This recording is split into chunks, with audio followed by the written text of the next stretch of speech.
Why do they keep ignoring how I feel?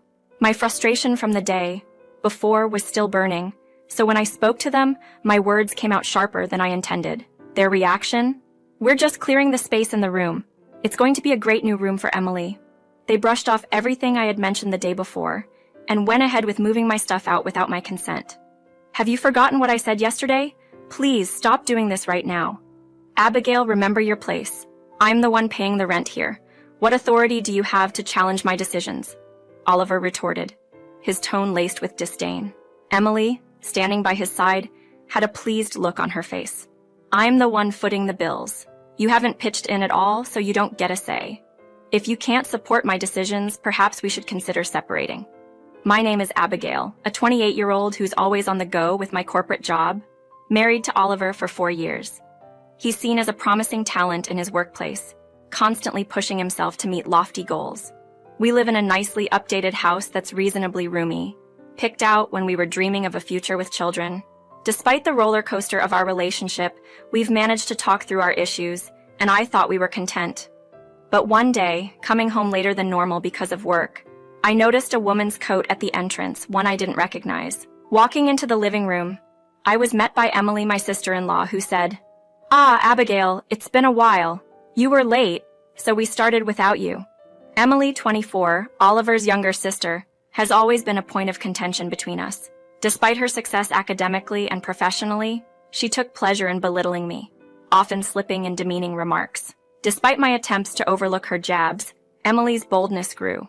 Fed up, I decided it was best to distance myself from her, but that wasn't the only issue. Oliver's attitude toward me also contributed to the strain.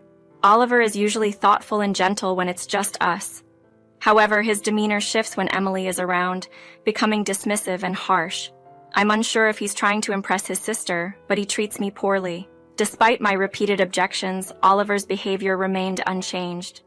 With Emily also questioning my late work hours, the situation became unbearable. Staying late at work again, Abigail? I always finish my tasks on time. Are you finding it hard to keep up, or are you just slow? Emily's words, sharper and more direct than usual, were amplified by her tipsiness. Handling Emily's jabs on a regular day was one thing, but when Oliver, her brother, and my husband joined in with a few drinks in him, the situation escalated to a whole new level of discomfort. Let's be fair, Emily. Not everyone has a knack for efficiency. Some of us have to put in extra hours just to reach what comes naturally to us. It's not fair to hold everyone to our high standards. You're right, my apologies, Abigail. I think I was being too harsh. No need for apologies, Emily. You're incredible, and that's just the truth. The Oliver who stood before me now seemed like a stranger, joining Emily in belittling me. Despite my urge to retaliate, I chose to plaster a smile on my face, hoping to keep the peace. Eventually, Emily decided to leave just before midnight. The thought of cleaning up after them, especially when I wasn't the one who made the mess, was daunting. Yet since it was our home, I felt the responsibility to tidy up. Oliver, without any concern, instructed me to clean up as he headed to bed. "It's late. I'm off to bed, Abigail. You take care of cleaning this up." At that point, my patience wore thin. Why am I expected to clean everything by myself? The mess was yours and Emily's doing, so you should be the ones cleaning it. Isn't it odd that you assume I'll do it? Oliver seemed surprised by my assertiveness, but doubled down, insisting on me doing the cleanup. "I bring in more money, you know. Don't talk back when you earn less. If you can't accept that, maybe we should consider ending things. Why are we even talking about money right now? That's completely irrelevant. You should be cleaning up after yourself. And bringing up divorce over such a trivial matter, Oliver, isn't that a bit extreme? Just shut up and clean. It's your responsibility," he declared, making his stance clear before heading to the bedroom. Despite feeling unjustly burdened, I ended up tidying up alone, and by the next morning, Oliver's mood had not improved.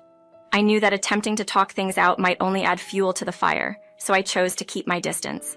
Despite my eagerness to mend fences with Oliver, we both left for the day without addressing our disagreement. That evening, as I returned home, feeling the weight of both my professional and personal turmoil, I knew something had to give. The tension with Oliver needed to be resolved sooner rather than later. I was ready to extend an olive branch, prepared to apologize regardless of his stance, aiming for reconciliation. With this resolution in mind, I opened the door, only to be greeted by the sight of that same coat from the night before. The familiar sounds of voices from the living room hinted that history was repeating itself. Not again, I thought, dreading another encounter. My fears were confirmed upon entering the living room. There was Emily once again, alongside Oliver, creating a mess as they enjoyed their drinks. Thanks for always working late, Abigail. We got started without you since you're never around, Emily remarked, her tone dripping with sarcasm. My intention to reconcile with Oliver was strong, but Emily's presence made it seem like an insurmountable task.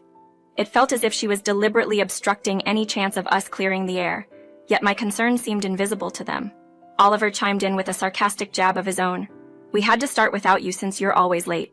Can't you manage to come home earlier? The blame they placed on me was based on expectations we never discussed. Moments before, I was determined to resolve things with Oliver. But now, my resolve waned swiftly. Why am I even bothering so much with them? This question started to echo in my mind, signaling a shift in my perspective. Caught off guard by Oliver's bombshell, my emotions hit a boiling point. Wait a minute. What are you talking about? This is the first I've heard of Emily moving in. Can you explain? Oliver, taken aback by my strong reaction, quickly slipped back into his dismissive attitude, bolstered by Emily's presence. Yes, it's news to you because I'm only just mentioning it. And yes, Emily will be staying with us. What about her husband? Are they moving in together? Upon mentioning her husband, I was met with, "Oh, you mean her ex-husband?" Ex-husband. This was news to me. The pieces started to fall into place, albeit confusingly. Emily had recently ended her marriage, and with her ex out of the picture and her lease ending, Oliver saw this as the perfect setup. Why wouldn't you discuss something so significant with me first? My trust in Oliver dwindled as he unilaterally made this decision and chose to inform me in such a casual, inebriated manner. As I pressed Oliver for answers, Emily observed with smug satisfaction, "Just go with it, Abigail. It's a done deal."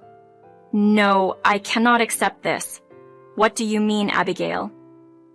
Oliver was visibly shocked by my refusal.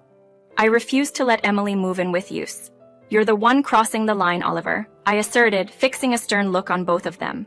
"Whatever you two are plotting, I want no part of it. You need to sober up and think this through."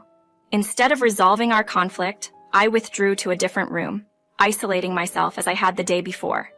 The following morning was disrupted by a commotion. Opening my bedroom door, I peered down the hallway to find Oliver and Emily cavalierly handling my belongings. "What are you two doing?" My frustration from the previous day amplified my response. "We're clearing out your things from this room. It's spacious and perfect for Emily. Makes sense, doesn't it?" They continued to disregard my objections, moving my items without my permission. "Did you forget our conversation from yesterday? Enough of this, seriously. And Abigail, just where do you think you stand in this? I'm the one covering the rent here. What gives you the right to challenge my decisions?" Oliver snapped back, his voice dripping with disdain, as Emily looked on with a self-satisfied smirk. "I'm footing the bills, so your opinion, without contributing financially, is irrelevant. If you're not willing to fall in line, perhaps we should consider ending our marriage." The word divorce struck me like a bolt from the blue. Divorce? He can't be serious. What is Oliver even saying? I was dumbstruck, unable to grasp his harsh words. Emily, mistaking my silence for surrender, added fuel to the fire. "Do you even grasp your situation, Abigail? You haven't contributed financially, so your stance holds no weight. Why continues this charade? You're only embarrassing yourself now." Any remaining fondness I had for these siblings evaporated in an instant. I was done with them. That much was crystal clear. "Let's move this discussion to the living room," I suggested, hoping to shift the environment. They grumbled, but eventually agreed when I mentioned making coffee. After handing them their drinks, I turned to Oliver. "I've been clear since yesterday. I never approved of Emily moving in. I want her things packed up immediately." "What are you even saying?" I've repeated myself over and over. I pay the rent, so my word is the law here. If you can't accept that, then maybe divorce is our only option. Are you fine with that? You keep mentioning you pay the rent, that this is your house, but Oliver, do you truly believe that? I asked. Obviously. What kind of question is that? He retorted. This house belongs to me. What? Are you making things up because you're upset? He questioned incredulously. No, there's no fabrication here. This house was left to me by my father. After he passed, it became my property. I am, in fact, the owner. Does that clarify things for you? His skepticism persisted. You're lying. If it was built by your dad, shouldn't it be old by now? Ever heard of renovations, Oliver? My dad had this house completely renovated before his hospitalization. It looks new because of that. I never mentioned it before because it happened before we were married. The once bold and assertive demeanor they both displayed had vanished, leaving a heavy silence in its wake. Yet, I wasn't finished. With so much already said, I felt compelled to lay everything out on the table, whether or not they understood. My patience had reached its limit. Even if you think you're paying rent, Oliver, you're not. What you've been covering are our shared living costs, not rent for this house. At this point, why would I bother lying? You've never involved yourself in the housing paperwork, so you've been oblivious. Do you even have any idea what the going rate for rent is around here? You're just making a fool of yourself. In light of that, I'll take over the rent payments from now. Are you in a position to afford that, Mr. Unemployed? His confusion was apparent. Unemployed? What are you implying, Oliver? It seems you've been less than prudent with your decisions lately, incurring significant losses, right? You might have thought you were being discreet, but your workplace is well aware. Expect to hear from them after the weekend. They likely assumed it was a secret. Oliver was visibly disturbed by my revelations. How? Why do you know this? His voice was barely above a whisper, a mix of shock and disbelief. I've kept it under wraps, but your employer is a part of my family's business network. They've been lenient until now, but it seems your actions have crossed a line. The decision has been made to let you go, and they informed me first due to the impact on our household. Oliver sank into an uncharacteristic silence. Emily, having overheard our conversation, appeared equally unsettled. Wait, are you saying Oliver is going to be let go? And this house is actually Abigail's? Then what about me? Where will I stay next month? Her panic was evident. I've already terminated my lease, she added, almost as an afterthought. Whether her questions were meant for me or Oliver, it was clear she was trying to come to terms with the sudden shift in circumstances. This house belongs to me, and for the time being, I'm the one who decides who stays and who goes. I've reached my limit, Oliver. I'm taking you up on your offer for a divorce. There's no turning back now. And just so we're clear, Emily, I have no plans to cohabitate with you either. Your living arrangements for the upcoming month are your concern, not mine.